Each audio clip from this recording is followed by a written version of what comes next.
एक समय की बात है कि एक जर्मन लड़की भारत आई और वो भारत आकर अपने एक मित्र के साथ भारत के एक आश्रम में चली गई, जहां उसने एक सत्संग को अटेंड किया। उस सत्संग को अटेंड करने के बाद वो उतनी ज्यादा प्रभावित हुई कि उसने वापस जर्मनी जाने का फैसला छोड़ दिया। उसने फैसला किया कि अब वो जर्मनी वापस कभी नहीं जाएगी और संन्यास लेकर अपना बाकी का जीवन यहीं भारत में बिताएगी। जब ये खबर वापस जर्मनी उसके घर वालों को पहुंची तो वहां पूरा रोना धोना मच गया। उसके माँ बाप बड़े परेशान हुए।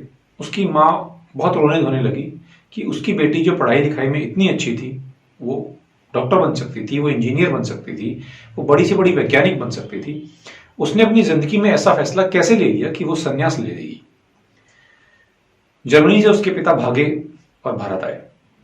भारत आकर वो अपनी बेटी से मिले और उन्होंने अपनी बेटी से पूछा कि ऐसा क्या हुआ कि उसने सब कुछ छोड़ छाड़कर संन्यास लेने का फैसला किया। और उन्होंने अपनी बेटी को समझाने की बहुत कोशिश की कि वो ऐसा फैसला ना करे, लेकिन वो अपनी बेटी को समझा नहीं सके। तो अंत में उन्होंने फैसला किया कि वो उस आश्रम के गुरु से ही बात करेंगे कि वो उसे समझाए। तो शाम का समय था, सत्संग चल रहा था। उन्होंने सत्संग में बैठने का फैसला किया, वो सत्संग को सुनने लगे और उन्होंने सोचा कि जब ये सत्संग खत्म होगा तो वो गुरु से बात करेंगे।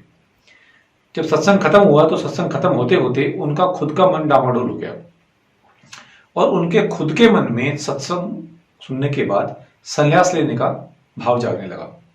और वो खुद इस बात को लेकर कंफ्यूज हो गए कि उन्हें सांसारिक जीवन जीना चाहिए या संन्यास ले लेना चाहिए। अब बड़ी दुविधा के मन से वो गुरु के पास गए और उन्होंने उनसे अपनी बात, मन की बात कही। और उन्होंने कहा कि वो आए तो इसलिए थे कि वो अपनी बेटी को वापस ले आ सकें, लेकिन अब वो खुद इस चीज को लेकर बहुत दुविधा में है, वो क्या करें। तब गुरु ने उन्हें एक बात समझाई कि यहाँ बहुत सारे लोग ऐसे आते हैं जो आते तो हैं सिर्फ घूमने के लिए या एक दो दिन व्यतीत करने के लिए आते हैं और उनके मन में इस तरह का संन्यास लेने का भाव जाग जाता है। और बहुत सारे लोग ऐसे भी आते हैं जो आते तो हैं संन्यास लेने के लिए, लेकिन उनके मन में किसी न किसी कारण से कोई ना कोई दिक्कत आ जाती है और वो संन्यास लेने का जो फैसला है वो टाल देते हैं। तो अभी आपकी स्थिति भी ऐसी नहीं है कि आप संन्यास लें। तब वो व्यक्ति भी ये कहता है कि हाँ, मेरी स्थिति अभी ऐसी नहीं है कि मैं संन्यास लूं। अभी मेरी पत्नी घर पर मेरा इंतजार कर रही है, मुझे अभी एक बार जर्मनी जाना आवश्यक है। तो गुरुजी उस लड़की को समझाते हैं कि वो अपने पिता के साथ वापस जाए और संन्यास वगैरह अगर कभी लेना है तो बाद में ले। गुरु उन लोगों को समझाते हैं कि ये जरूरी नहीं कि हर आदमी जो सत्संग अटेंड करे वो संन्यास ले ले। कोई व्यक्ति संन्यास ले या ना ले, लेकिन अगर वो किसी अच्छी जगह आए और विचारों को सुने, इतना ही काफी है। कोई व्यक्ति अगर बाग में जाए तो जरूरी नहीं है कि वो गुलाब की तरह खिल जाए। अगर वो कोई बगीचे में घूमने जाए तो वो वहां की सौंदर्य का आनंद ले, इतना ही काफी है।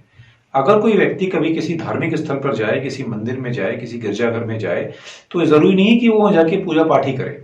वो वहां जाए और 2 मिनट के लिए अगर भगवान का स्मरण भी करे तो इतना भी उसके लिए काफी है। जब जब जीवन में संन्यास की बात होती है तो बहुत सारे लोगों के मन में इस बात का विचार उठता है कि जो लोग जीवन में संन्यास लेते हैं वो संसार के दुखों से दुखी होकर या संसार की परेशानियों को छोड़कर भागते हैं, इसलिए संन्यास में जाते हैं। तो जब बात जीवन के दुखों की होती है तो बुद्ध इस बारे में एक बात कहते हैं। बुद्ध ये कहते हैं कि जो जीवन में दुख होते हैं उसके बेसिकली 2 कारण होते हैं जिसकी वजह से जीवन में दुख आता है। अप्रिय का मिलना और दूसरा प्रिय का ना मिलना। यानी कि जो चीज मैं चाहता हूं उसका मुझे ना मिलना दुख है, और जो मुझे नहीं चाहिए उसका मुझे मिल जाना दुख है।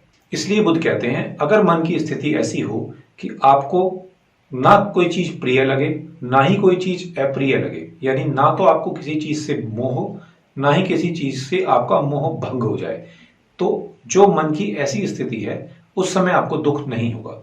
इसी बात को थोड़ा और आगे समझते हैं। मान लीजिए कि आपको आपका एक मित्र बहुत लंबे समय के बाद मिलता है। जब आप अपने मित्र से लंबे समय के बाद मिलते हैं तो आपको बहुत खुशी होती है।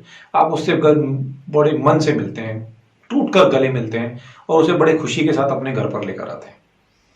4 तरह के पकवान उसके लिए बनवाते हैं। लेकिन जब वो दोस्त एक दिन रखता है तो आपकी खुशी कम होने लगती है, दूसरे दिन और कम होने लगती है, तीसरे दिन और कम होने लगती है और फिर आप इंतजार करने लगते हैं कि ये कब जाएगा। जब वो जाता है तब आपको चैन की सांस आती है और आपको जितनी खुशी उसके मिलने की होती है उससे ज्यादा खुशी उसके जाने की होती है। ऐसा क्यों हुआ? बुद्ध ये कहते हैं कि ना तो प्रिय का संग करें और ना ही अप्रिय का संग करें। यानी कि जो चीज आपको अच्छी लगती है ना तो उसमें मोह रखें और जो चीज आपको पसंद नहीं है ना ही उसमें मोह रखें। बुद्ध ये कहते हैं कि प्रेम अगर मिल जाता है तो दुख होता है, प्रेम अगर नहीं मिलता है तो दुख होता है, प्रेम अगर मिलकर बिछड़ जाता है तब भी दुख होता है। बुद्ध कहते हैं साथ रहो पर संबंध मत बनाओ। तुम हो, तुम रहो, वो है, उसे वही रहने दो। तुम अलग रहो, उसे अलग रहने दो। तुम स्वयं अपने आप एकांत में रहो और उसको उसके एकांत में रहने दो। तुम अपने मालिक बनो, उसे उसका मालिक बनने रहने दो।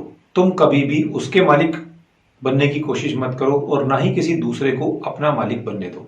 अगर तुम ऐसा करोगे तो तुम्हें कभी भी दुख नहीं होगा। बुद्ध ये कहते हैं कि कभी भी संबंधों से भागना नहीं है, कभी भी रिश्तों से भागना नहीं है, लेकिन कभी भी रिश्तों को और संबंधों को बहुत मजबूती से पकड़ना भी नहीं है। घर में पत्नी के साथ रहना है, घर से भागना नहीं है, लेकिन पत्नी के साथ रहते हुए पति को छोड़ देना है, यानी पति होने के भाव को छोड़ देना है। परिवार में बेटे के साथ रहना है, लेकिन बाप होने के भाव को छोड़ देना है। ये जो भाव है ये वास्तविकता में क्या है? बुद्ध कहते हैं ये जो भाव है ये एक सिर्फ पानी के बुलबुले जैसा है। जरा सी फूंक मारोगे उड़ जाएगा, जरा सा छू दोगे तो फूट जाएगा। ये एक इंद्रधनुष जैसा है जो दूर से देखने में तो बहुत ज्यादा सुहावना लगता है, बहुत ज्यादा रंग बिरंगा लगता है, लेकिन अगर हम इसके पास जाएं तो देखते हैं कि कुछ भी नहीं है। ये केवल एक मन के भाव है कि ये मेरी पत्नी है, ये मेरा बेटा है, ये मेरा दोस्त है। लेकिन अगर हम इनके नजदीक जाकर देखते हैं तो इनमें सिवाय दुखों के कुछ भी नहीं निकलता है। तो बुद्ध इस बात को कहते हैं कि हमेशा सब साथ में रहो, लेकिन कभी भी इस तरह के संबंध मत बनाओ, इस तरह का जुड़ाव उनके साथ मत रखो। प्रेम होगा तो तुम्हें दुख मिलेगा, प्रेम नहीं मिलेगा तो दुख मिलेगा, प्रेम होकर बिछड़ जाएगा तब भी तुम्हें दुख ही मिलेगा।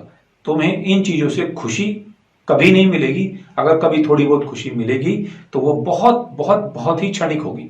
आर्किमिडीज जो कि यूनान से थे, उन्होंने एक बात कही कि अगर मुझे कोई एक ऐसा स्थल मिल जाए, एक ऐसी जगह मिल जाए, कोई ऐसा बिंदु मिल जाए जहां मैं खड़ा हो सकूं, तो मैं वहां खड़ा हो सके। एक ऐसी जगह होनी चाहिए जो स्थिर हो, तो मैं वहां खड़ा होकर पूरी पृथ्वी को उसकी जगह से हिला सकता हूं। लेकिन वो अपने जीवन में ऐसा कर नहीं सके, क्योंकि उन्हें ऐसी कोई जगह कभी मिली ही नहीं जो स्थिर हो। रामतीर्थ भी इस बात को कहते हैं कि बाहर आपको दुनिया में ऐसी कोई जगह मिल ही नहीं सकती जो स्थिर हो। अगर आपको कोई एक ऐसी जगह चाहिए कि जो बिल्कुल स्थिर हो, तो वो आपको अगर खोजनी है तो वो आपको अपने अंदर ही खोजनी पड़ेगी। एक बार आप जब अपने अंदर किसी ऐसी इस जगह को खोज लेते हैं जो स्थिर है, तो आपके अंदर सब कुछ ठहर जाएगा। और अगर आप ऐसी जगह को नहीं खोज पाते हैं तो जैसे ही आपके बाहर कुछ घटेगा, जरा सी कोई घटना घटेगी तो आपका सब कुछ हिल जाएगा। आपके पैरों के नीचे की जमीन हिल जाएगी, आपके सर के ऊपर का आसमान हिल जाएगा और आपकी पूरी जिंदगी डगमगा जाएगी। इसलिए हमेशा बाहर सब कुछ ढूंढना खोजना छोड़िए और अपने अंदर एक स्थिर बिंदु ढूंढने की कोशिश कीजिए। अगर इस बात को मैं फाइनली लास्ट में कंक्लूड करूं तो कंक्लूड करते समय मैं अब चीज कहूंगा जो भगवान कृष्ण ने गीता में कही है। भगवान कृष्ण ने भी गीता में एक बात कही है कि जीवन को दर्पण के जैसा बनाइए। जीवन जो है वो दर्पण के जैसा होना चाहिए कि जिसमें जो तस्वीर है वो तब तक बने जब तक हम उसके सामने खड़े रहें। जैसे ही हम दर्पण के सामने से हटे, तस्वीर चली जानी चाहिए। सोच कर देखिए, जब हम किसी दर्पण के सामने खड़े होते हैं तो उसमें तस्वीर बनती है, लेकिन जैसे ही हम दर्पण के सामने से, आईने के सामने से हटते हैं, तस्वीर तुरंत गायब हो जाती है। एक क्षण के बाद कोई ये नहीं बता सकता कि इस दर्पण में एक क्षण पहले जो तस्वीर बनी थी वो किसकी थी। जीवन बिल्कुल ऐसा ही होना चाहिए।